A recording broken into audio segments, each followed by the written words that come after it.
morning, Southern New England. Thanks so much for joining us tonight. I'm Tiffany Murphy. If you haven't heard yet, we had a fire at the ABC 6 News studios. So we're coming to you in a different format for the time being. For now, let's get to our top story tonight. The inauguration of the next mayor of Providence happening at the newly renovated public library. ABC 6 News reporter Natalie Norrie has more from the event and what Mayor Brett Smiley plans on doing during his term.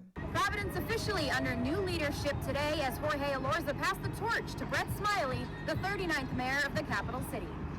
Brett Smiley officially taking office today, succeeding Elorza in his 8 years of leadership.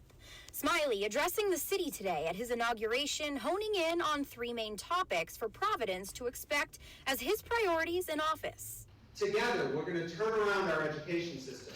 We will restore a sense of public safety and bring high-quality city services to every resident in our 20 square miles. Yeah. Smiley also making it a priority to invest more in safe and affordable housing for all residents within the city, and when we might see that planning begin. I can see investments in housing in my first budget, which will be submitted in March. I want to build as much housing, including as much low-income and affordable housing as possible in Providence, and the people of Providence want that as well. Smiley says he'll also be in attendance for Governor McKee's inauguration tomorrow as he continues to settle in and fill out who will be in his cabinet. Let's commit right now that by the end of this administration, Providence will be the best-run city in America. Mayor Smiley proud to announce that his first event as mayor will be a community education listening session this Saturday at the Juanita Sanchez Education Complex. For now, reporting in Providence, Natalie Norrie, ABC 6 News.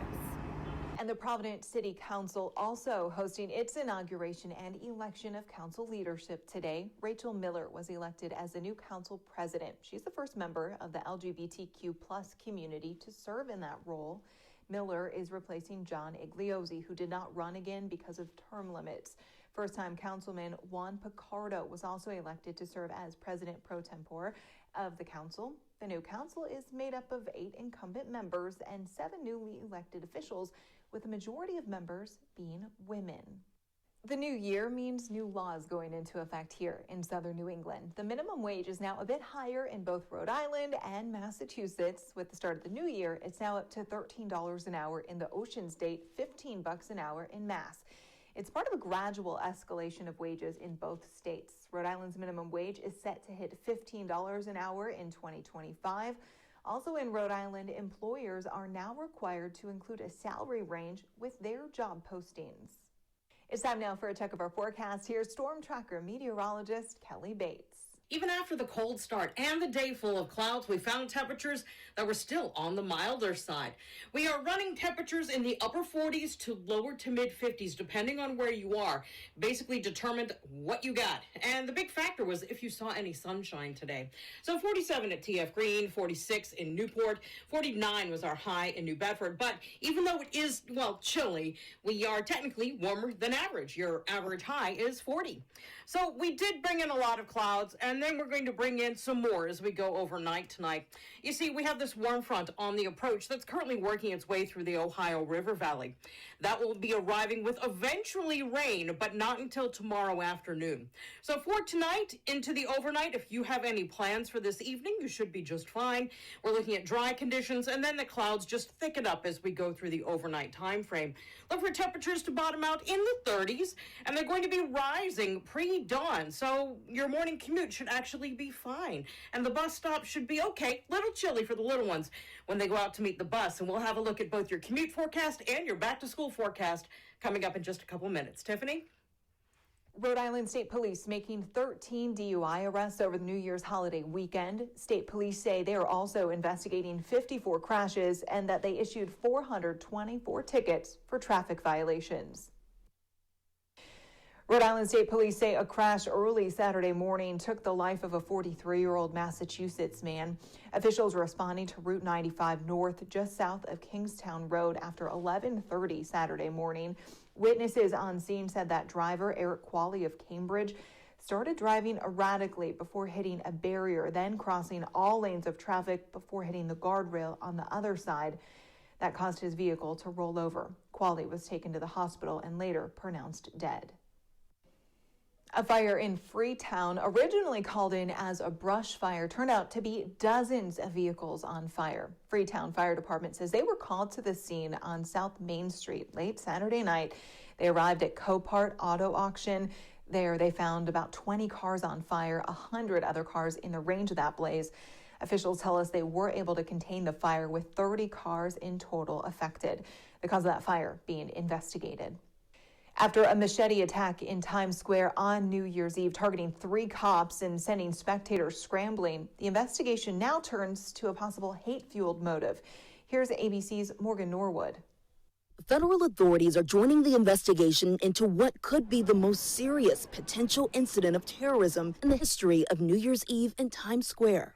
We have an officer stabbed at the location. Police say this was the knife used to bludgeon 3 officers, one of them a rookie on his first assignment after graduating from the academy a day prior. Unprovoked, a 19-year-old male approached an officer and attempted to strike him over the head with a machete. The male then struck 2 additional officers in the head. According to investigators, officers shot the suspect in the shoulder.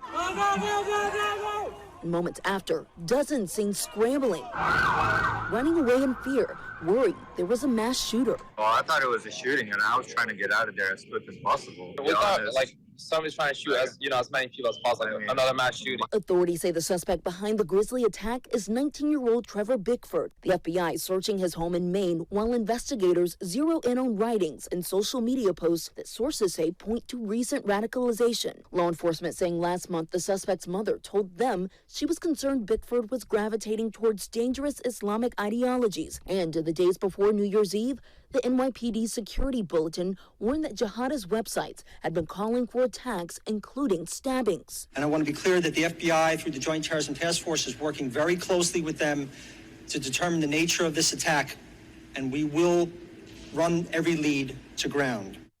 Both federal and local law enforcement say the attack appears to be an isolated incident, and there's no larger threat. I'm Morgan Norwood, ABC News, New York. In world news tonight, mourners all across the world have a chance today through Wednesday to pay their final respects to Pope Emeritus Benedict XVI as his body lies in state. The 95-year-old died over the weekend. ABC's Faith Abube is in D.C. with the latest. Grieving Catholics and papal admirers lining up outside St. Peter's Basilica in the Vatican to honor late Pope Emeritus Benedict XVI one final time. He was a wonderful man and appreciated his pontificate. The former Pope's body moved inside the church overnight from the Vatican monastery where he died early Saturday morning. His final words, according to the Vatican, spoken in Italian, "Lord, I love you."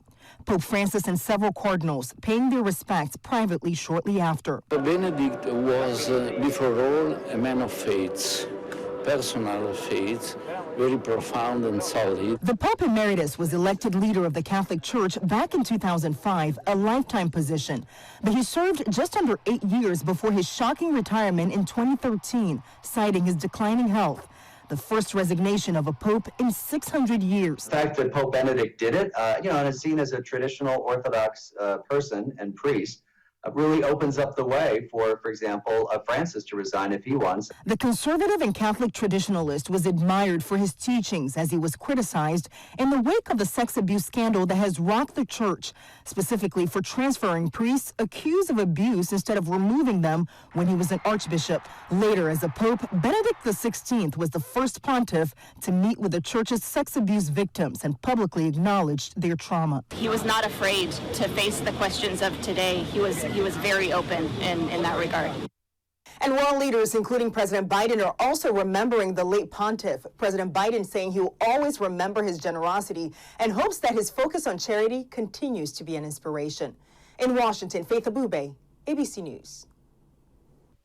Brazil begins to say goodbye to global icon Pelé, who put Brazilian soccer on the map back in the 1960s and 70s. Overnight, the coffin was transported from the hospital where he died to the stadium where his wake is being held. A multitude of fans are expected to attend the funeral and pay their respects to the soccer star. That wake will continue until Tuesday morning. Still to come on ABC 6 News, we're heading to a gym that takes your New Year's fitness resolution beyond just the physical, helping your mental health as well.